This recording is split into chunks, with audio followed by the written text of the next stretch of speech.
শহরের ৫ নম্বর ওয়ার্ডের রিজার্ভারটি সংস্কার না হওয়ায় দুর্ঘটনার আশঙ্কা করছেন স্থানীয়রা। শহরের কেন্দ্রস্থলে থাকা জলের এই রিজার্ভারটি দ্রুত সরানোর দাবি উঠেছে। জনস্বাস্থ্য কারিগরি দপ্তর সূত্রে অবশ্য সংস্কারের প্রতিশ্রুতি দেওয়া হয়েছে, তবে তাতেও আতঙ্ক কমেনি। রিজার্ভারের বিভিন্ন অংশের পলেস্তারা খুলে পড়ার পাশাপাশি গোটা অফিস চত্বর কার্যত ভুতুরে বাড়িতে পরিণত হয়ে উঠেছে। এছাড়াও রিজার্ভারের নিচ দিয়ে প্রতিনিয়ত জল নষ্ট হচ্ছে বলে অভিযোগ। দিনহাটা পৌরসভা এলাকার বয়েজ ক্লাব সংলগ্ন এলাকায় রয়েছে রিজার্ভারটি।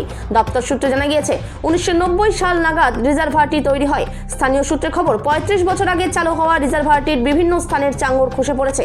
পাশাপাশি বেশ কয়েকটি জায়গায় লোহার রড বেরিয়ে গিয়েছে। এলাকার ব্যবসায়ীদের মধ্যে সুবল ঘোষ, অপু বিশ্বাস, শ্যামল দেবনাথরা জানিয়েছেন, বছর দুয়েক আগেই বাঁকুড়ায় একটি রিজার্ভার ভেঙে পড়ে। তারপর থেকেই এই জলাধারটি অবস্থা দেখে আতঙ্ক আরও বাড়ে। আতঙ্ক নিয়েই ব্যবসা করতে হচ্ছে।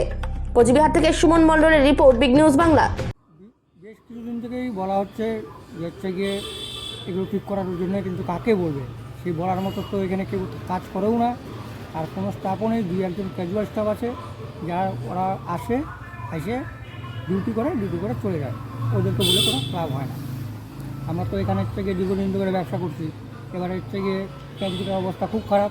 কোন সময় যে ভেঙে চুরে পড়ে, তার জন্য আমরা তো সবসময় আতঙ্কে থাকি। সুবল ঘোষ।